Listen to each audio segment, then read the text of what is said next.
originally we was just going to spend like the first part of the show pontificating on what we thought that this season was about to bring. Give our own insight, right? But we decided, forget all that. We can talk all we want to our heads turn blue. Let's get somebody who's actually in the mix, who knows what's happening and who's making things happen. More importantly, so we reached out, and for the first time in the Valley, we want to bring in our new offensive coordinator. My namesake, I think he's a distant cousin.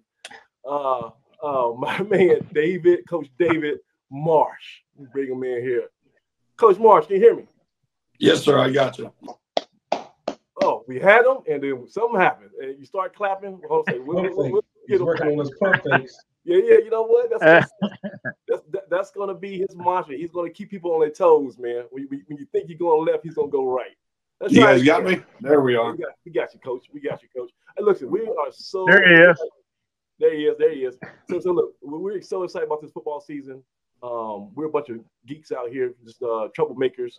We've been doing this for about 20 years, and we get super crazy fanatical about A&T football. So we want to welcome you into our on our podcast, into our little world. And first of all, you were recently at Texas Southern, and I'm a Houston guy. So my mom, here's a small little connection. My mom was a law professor at Texas Southern for several years. So I know all about that Scott Street, and we know we did some big things down there in Texas Southern. Let me ask you this: when you found out this job was open, right, and you looked at it and said, oh well, okay, let me check out A&T. This might be an opportunity for me. And you saw we were dead last in passing offense. What was your reaction, and why did you think you still wanted to take on this endeavor? Well, first of all, Houston might be one of our connections, but as you pointed out, for the fan base, I'm actually just a little disappointed that my second cousin, third removed from my mom's side, still hasn't invited me over for a plate on Sunday. Oh, it's coming. So I'm a little disappointed in that one so far. But you open yourself up for that one by bringing out our family heritage right there. Actually, it's one of those weird things, journey life, whatever, without going too deep into it. I was stationed here in the service. I coached at another school a little ways away.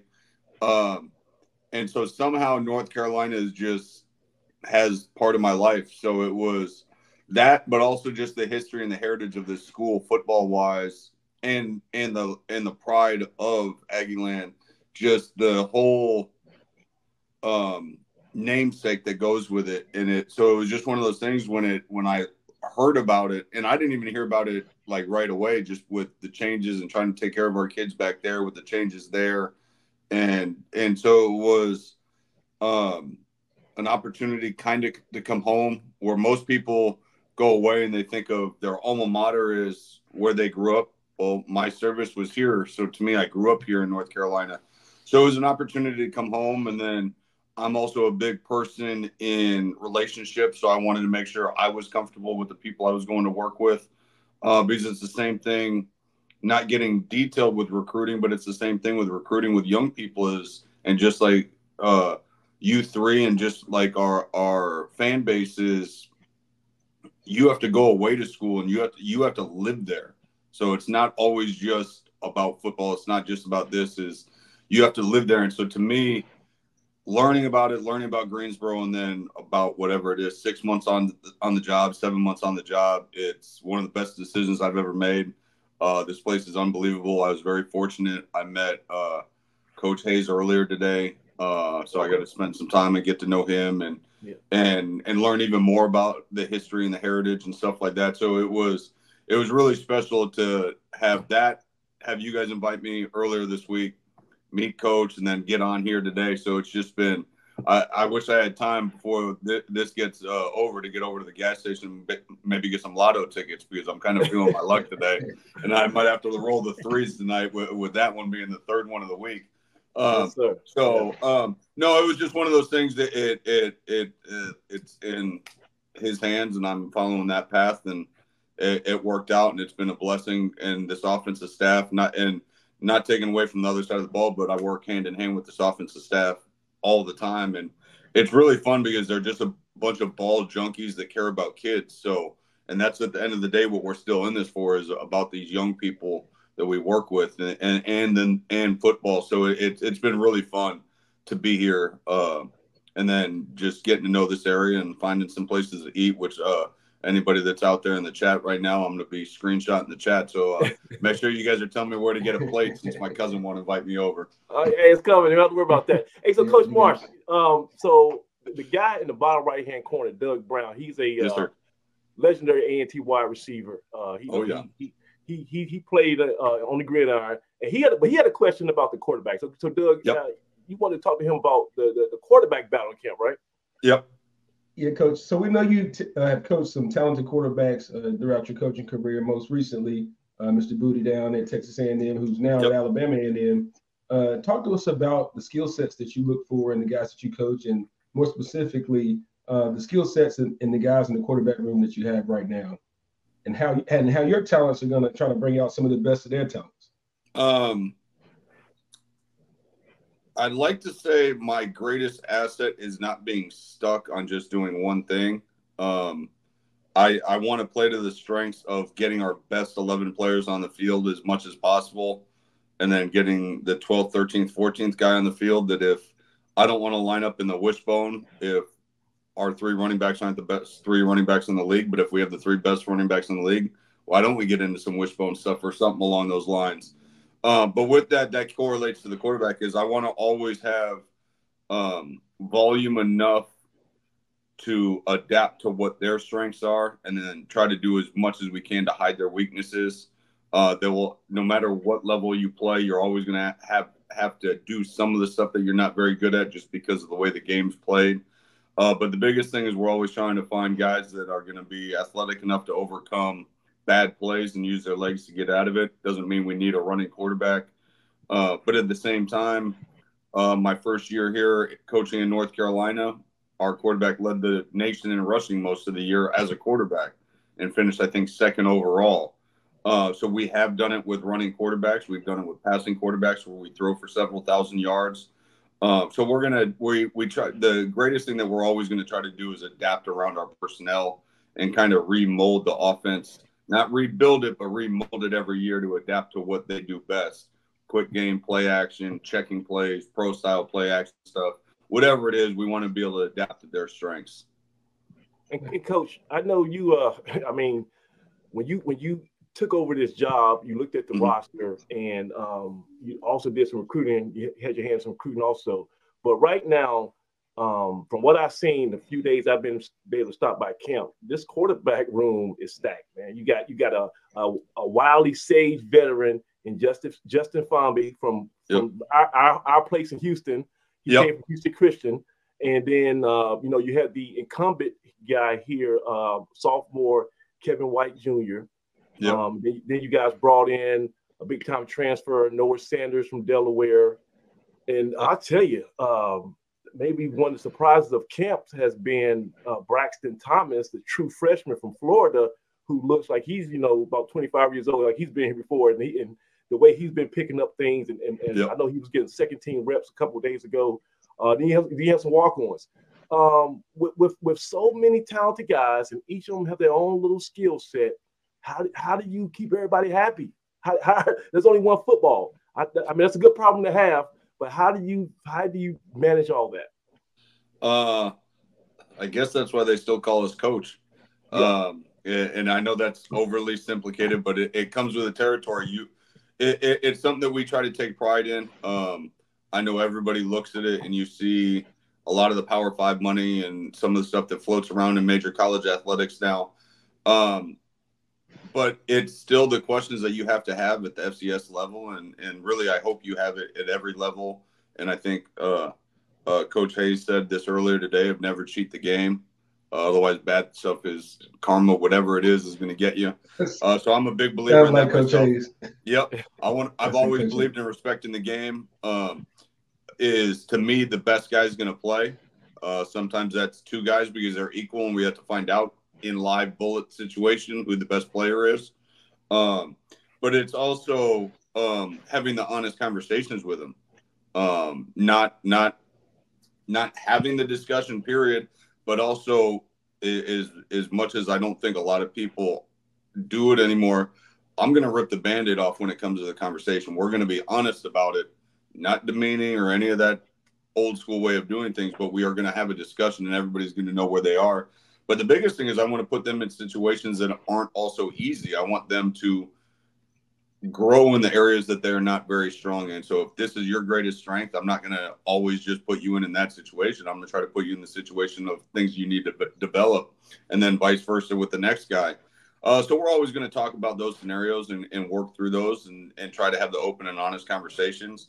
I'm also a believer in I'm going to coach everybody that's in my room. So if we are willing to bring you to the team and make you part of our family, you're going to get coached. You're not just going to be there to be there. You're going to get coached. We're going to try to get you reps. Reps do not always equal out evenly, but the better you do in certain areas, you are going to get more and you're going to earn more, or you might earn less, but you're going to know where you are. But it's a great room, full of personality, definitely full of personality, and they're all different, but they all get along. So that's always fun. And then they're just a bunch of, it's fun because they're all, for the most part, football junkies, not just X's and O's, but we had a great conversation yesterday of kind of listing famous quarterbacks and going through who they admire, because then it also sees who they're trying to tailor the game after. So it's been fun, but it's been definitely a great battle. And we got another week or so, week and a half of it. And then that Thursday night, everybody gets to find out who's going to win and who won and that stuff. But got to use some of that top secret espionage type stuff for that first game, and try to keep it as much on the low as possible. And take you hear that, Samaj?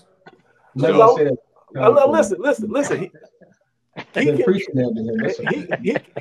an old military guy, so I'm sure that my truth serum tax is not going to work on him. He's used to espionage and counterintelligence. So I'm not going to try too hard. I'm a football nerd, so I like to ask crazy questions. First of all, I know you have a very unique background. You went to the military, you got your degree in the military. After that, I believe you kind of did an unconventional route. You went to high school football. Yep. You started doing like some GA stuff, and you ended up with some heavyweights. You ended up at UCLA. Yep. You coached under Keith Sumlin, and I love Keith Sumlin. As being a Houston guy, I love Kevin Sumlin. Yep. Kevin Sumlin at Texas A&M. Do you have like a football, I guess, lineage? Like, are you from a certain branch of coaches that you kind of got your philosophy from? I try to take from everybody that I've ever engaged with. Not a lot of people know this. This is going back 25 years almost. The first job I was ever offered, I was still in high school, and I was offered a high school job by our rival high school before I even graduated from high school. And then the first experience with like trying to get into coaching, I met Dirk Cutter, who at the time was the Arizona State head coach. And he was very, very welcoming to me and brought me into ASU, not to work, but like to kind of help me out and guide me into that sense. And then, of course, because it was a bad time, and it still is, of 9/11 happened and ended up going into the service. But other than that, Coach Mora's tree, I had a really, really good group of coaches that were more NFL guys, players, and coaches that have almost gone back to the NFL. And then Coach Kevin Sumlin and his group that I've been under, and then offensively under Coach Mazzoni and a group of guys that I'm with him. So I kind of always try to learn from the guys that I'm around, and then you meet this guy or that guy and you can learn from them. But I'm a big proponent of learning from anybody that's willing to talk. I'm adaptable to of it, and I like adapting around, like I said, around our best players to make sure whatever we're doing, it's based off our best players. So without giving what we're doing this year, you look at some of my time in high school, we were I formation. Some of my time was running option. Same thing in college, we were running option stuff. tempo stuff, not tempo stuff, spread stuff. Like a lot of what we're going to do is based off of what we're really good at. And I think we're getting to that point with where the guys are with what we're running right now, and adapting to what they do really well and maximizing that. I think we have a really good plan in place, and the kids are really picking it up and trying to build some depth with some of the new guys that you guys were talking about, not just in my room, but some of the other positions. And pretty excited about where we're going. Yeah. Hey, Craig, you want to jump in? You got any questions for Coach Marsh? Wait, while he's here? Yeah, Coach. A lot of being that our passing game was subpar last year, and I'm putting it nicely. The receiving core, we lost Tamon Cook, and who was really our main guy last year. Jakari Caldwell is back. Monte Jones is back. How does that receiving core look? It's going to be a real young group, is it not? Yeah, it's going to be a younger group mixed in with some older guys, some guys that'll be back, some guys that have moved up the depth chart just with age and maturity, that the way it kind of you hope to build your program around high schools and then grow your own talent and develop them. And we have a few of those guys that have really come on. But Kari's had a great fall camp. Amonte's had a great camp. Some other young guys have, without trying to give too much away. But yes, the room has grown up a lot, even from spring to now. The room is really growing up a lot, and I think they've really done a good job challenging. And it's a great DB room, especially the corner room. It's a battle every day out there. So it's been fun to watch them go back and forth, and really grow. We had a young man, and he knows who he is. That is standout day to day, and looked about as good as I've seen in a long time. And I'm hoping that translates, and I believe it will, to the field in this fall, and hopefully some honors for him in this team as far as what he's able to put on the field. But no, we've had a lot of guys really, really take giant strides, not just steps forward, but I think a lot of guys have taken giant strides and have collectively put together a great fall camp so far. And Coach, I don't want to, give away my secret, but like I said, I have been a secret observer at some of your practices. And the thing that kind of I initially took away from it was two things, actually.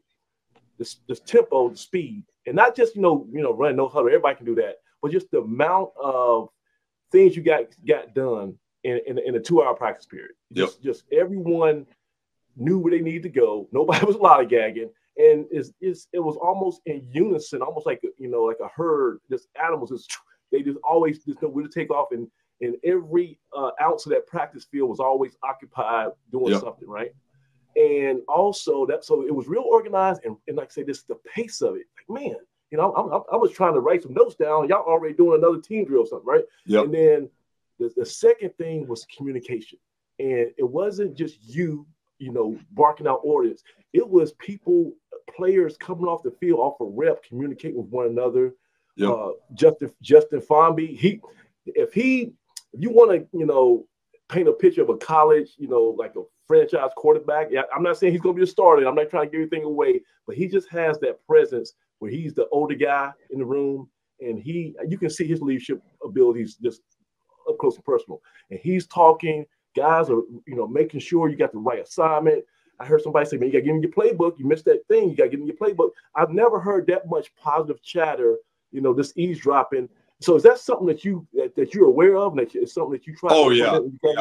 We talk about it quite a bit. Not just myself, not just the offensive staff, but the full staff. And it's good because it shows you the growth and the direction of where the program's going. And where the team's at collectively, because you see it when we're in some of the stuff that you're talking about and our transitions from one drill to the next, or when we're going to special teams where both offense and defense are next to each other or crossing each other, as you said in that herd statement, is you hear each other, corners asking DB or wide receivers questions, vice versa, about this technique or that. And so it's really fun because not only are they being super competitive and not combative with each other between the whistles, they're also talking about it afterwards. But for us offensively,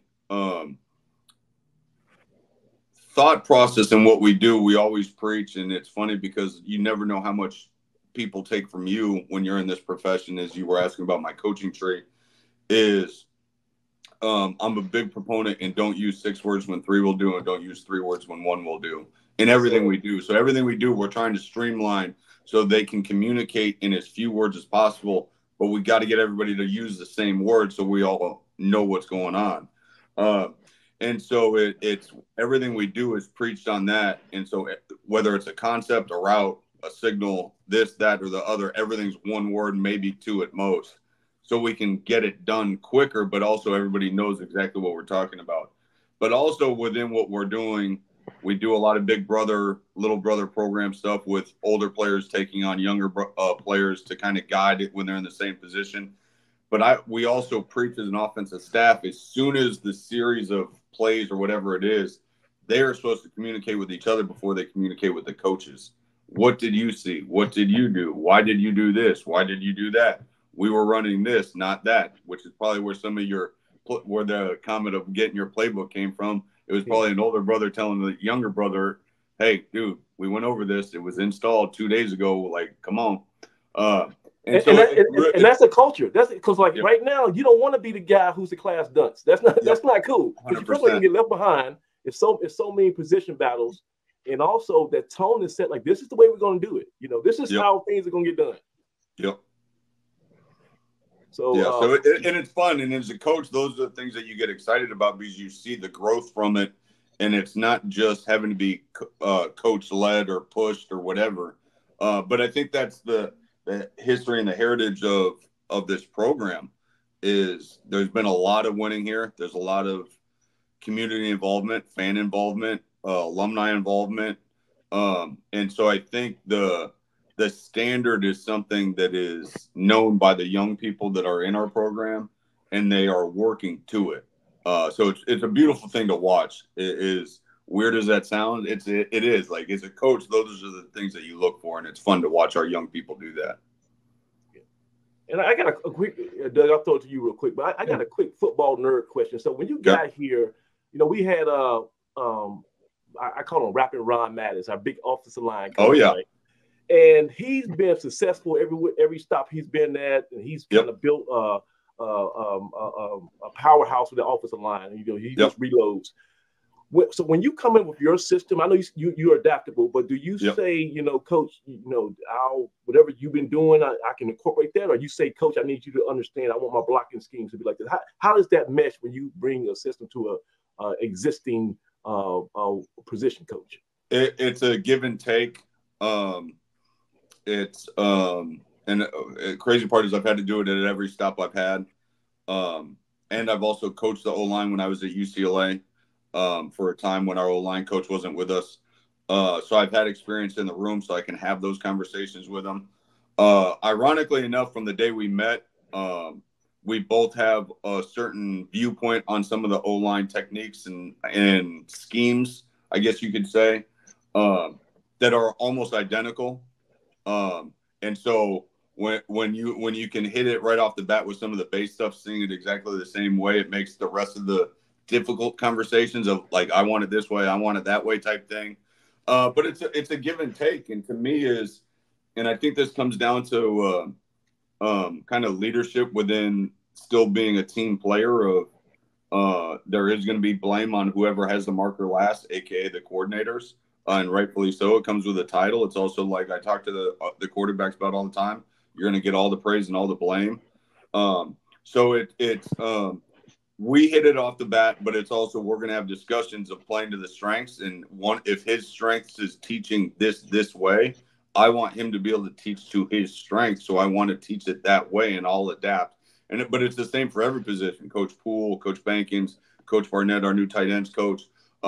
We are going to adapt to their strengths because, and I don't even know where I got this years ago, and tying it back in real quick before we go to Dougie Brown is I want my guys as a staff, and I hate using that word, but I want our guys as an offensive staff to bring whatever they know the best to our group. Because if we can teach it better than somebody else, then teaching something we might not be as good at teaching at. Why are we teaching something average to subpar when we have a tool that we can teach really great. And I'd rather teach everybody's really great compared to everything that's average. That way we can get our kids in the best perfection, because what we also talk about as an offense, and I've talked about this everywhere I've been, is I want you to aim for perfection so you fall to greatness. There's no point in just chasing great, because then you're only falling to good. So you might as well chase perfection, but know that it's within the realm of our young people of the mental health thing, know that it's not possible. So that way the only thing left is great. And that's our goal as an offense, is always aiming for perfection. And then talking through when something goes wrong, not having an emotional outburst about it, but just talking through, all right, what did we do wrong here? He's been fantastic. And we go round and round. We're both hard-headed football coaches. I normally make sure I'm on the other side of the table when I want to go round and round with him about something, because he is a large human being. He's a big guy. But he's a great man too, and he's fun to watch with the kids. So he is a very, very special ball coach, but an even better man. Gotcha. All right, Doug, you want to jump in? Yeah, I was just going to say, Coach, we were really impressed with your presentation.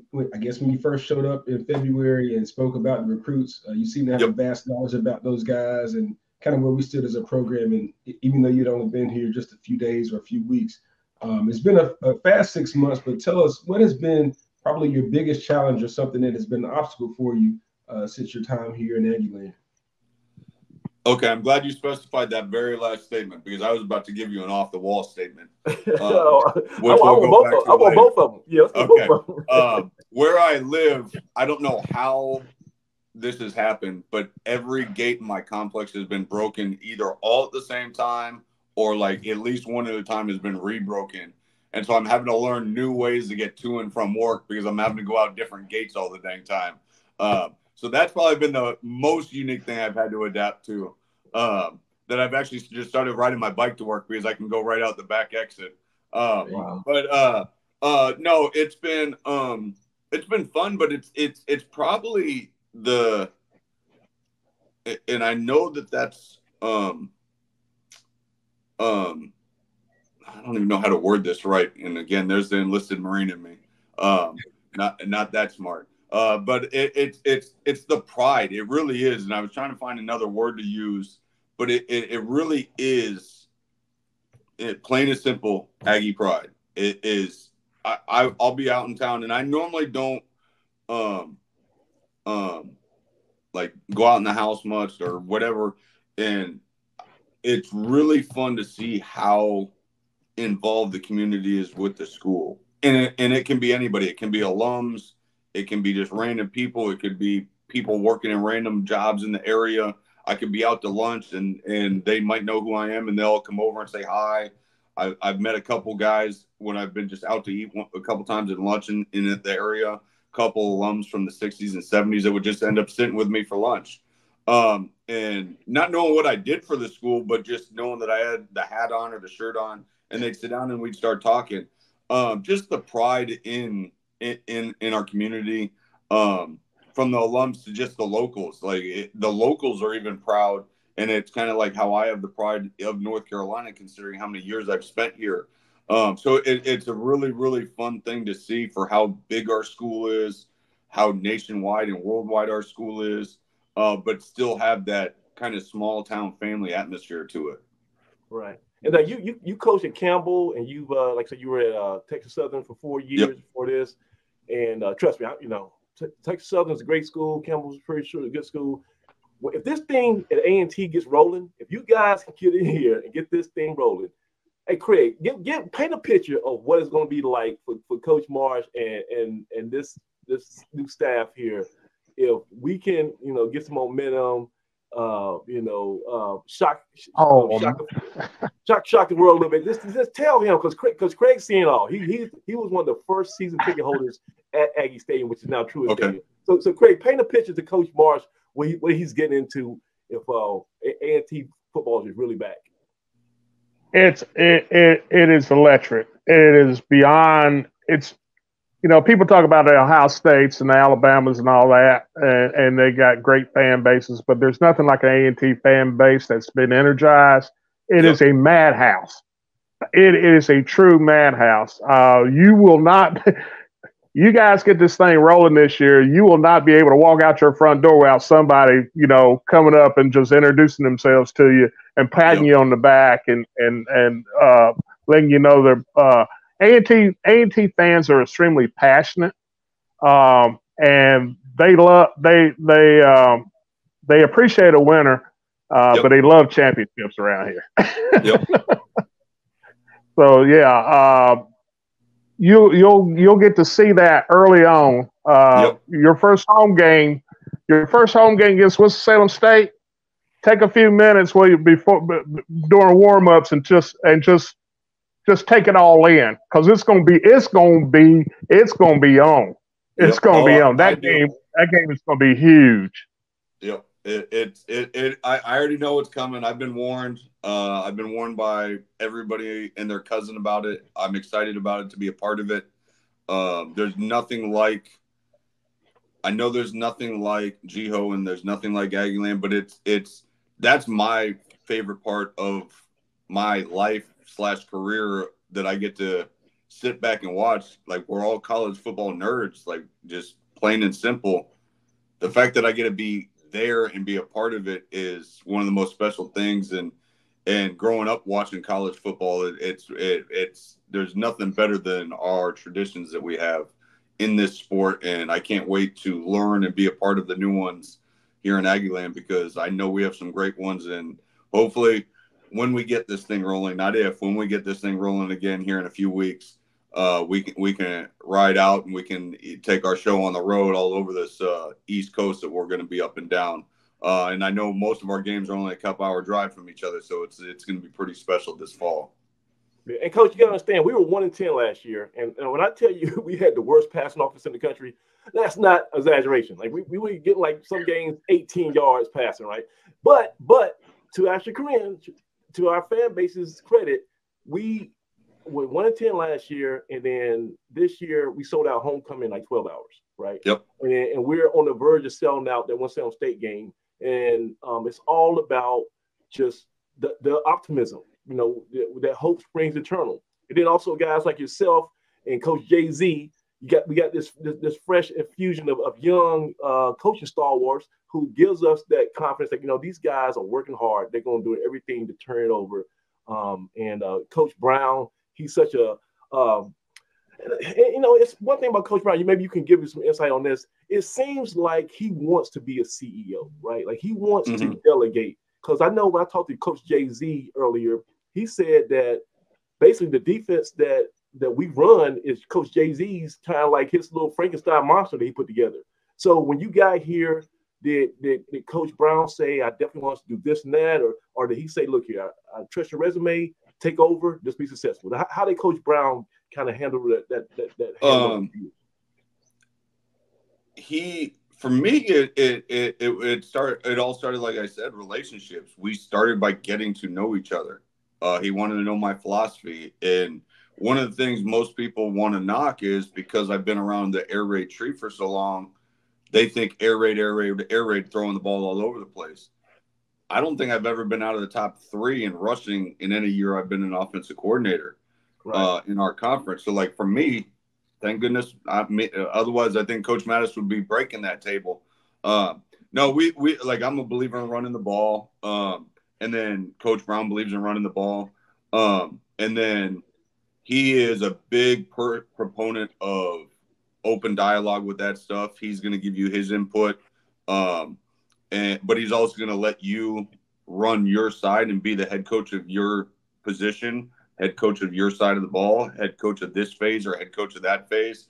And he's going to treat you like that. And then he's going to bring it or demand it, in which every CEO or manager or leader should, is hire people that you want to run something and then let them do it and then hold them accountable to what they need to get done. If not, you need to do what's going on.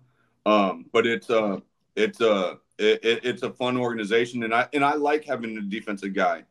Like my old head coach at TSU, Clarence, I was with him at Texas A&M. We see football very similar. We can speak it very quickly to each other. But it's also fun having a defensive-minded guy, because he's going to ask questions of, well, why were you looking at it this way? Why? Because he sees the game differently. Like, for an example, from a coach's point of view, He came in my office today to talk about something that he knows that was similar to what we were already doing. Asked me about a variation like it. But the funny part is you can see we're different because he draws upside down. I don't know if most of you know this, but defensive guys draw this way going down. We draw this way going up. Wow. And so I always just mess with defensive guys when they want to draw on an offensive board when they draw upside down. Like, so it's no, but he is definitely involved, but not in the micromanage sense. He does a great job of giving us our freedom to get our stuff done, but pointing out stuff of, hey, this could be an issue, that could be an issue. Think about this, think about that, which is, to me, I always want. Like, I want input from superiors. Again, like you pointed out earlier, I have a military background. I expect it and want it. So it's really fun, and it's the same thing when I got to hear Coach earlier today talking to us, bringing back some of his memories from that school down the road that we played the second week, and his time with us. And really building a lot of the traditions that we're trying to uphold. Gotcha. So, Coach, I can have you here all night. We got to talk about some family members now, but I can't because I promised Brian Holloway that I'll keep you here for like 20 minutes. And he knows 20 minutes means 35 minutes. But, but golden. Listen, I am a football nerd. I want to talk about quarterback mechanics. I want to talk about arm slots. So let's do this. I know you're busy. You're putting that secret sauce together to upset Wake Forest in a couple weeks here. So let's do this. Let's table this conversation and let's maybe find a way, maybe in a bye week, you can come back in here and we can forget about the, where you come from. I want to talk about X and O stuff. Not giving away none of the Queen's secret, but I just want to pick your brain because I don't get a chance to talk high-level football stuff with too many people, So this is like me, a kid in the candy store. And you guys, if you guys remember, Craig and Doug, at our season-ending show last year, we did a Christmas list, right? We did the things that we bought for our Christmas. And what was my Christmas wish list? I said I wanted the quarterback guru, right? You did. And I think from this ear hustling at practice and eavesdropping, I believe Coach Marsh is that quarterback guru that came straight from Santa, because he's saying the same. Like when you pull, who was it? It was Braxton. When you pull Braxton, I'm not gonna say relay the conversation, but when you pulled Braxton to the side and you coached him up on something, I was like, that's what I coached my 17-year-old up on, the same thing. And so me and you, I want to talk about, are you familiar with Darren Slack? You know Darren Slack, right? Oh yeah. Okay, so I'm a Darren Slack kid, so that's kind of my philosophy. So see, we gonna talk about a lot of stuff. So let's put this pin this, and let's find another day we can come back and talk a lot more in depth. Yeah. But I'm super excited. Doug, you got anything else you want to ask Coach Marsh before we leave? Hey, no, we just want to let you know we got your back, Coach. We camping with you, man. I got on my bucket and my standard issue shirt, man. So we grinding with you. We look forward to this season, and we'll definitely invite you to the tailgate once things get rolling, man. Yeah, trust me, I already know who I'm not going to see for the tailgate because he's probably gonna close off the velvet rope for me or something already. Come on, Coach. Now, for real. Now, listen, man. Hey, the Marsh is going. What's so funny is, Coach, I'm kind of a. What's the word? I have a kind of acquired taste, right? Not a lot of people like me, right? For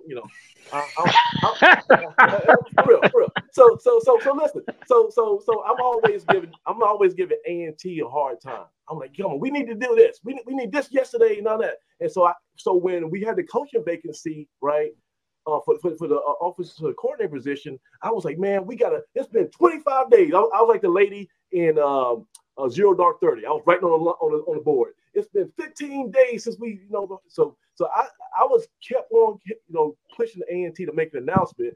And then I went online and I saw Coach Marsh, new offensive coordinator. I thought he was trolling me. I thought he said, "Oh, so you guys gonna say Samaj Marsh is the new offensive coordinator?" Oh,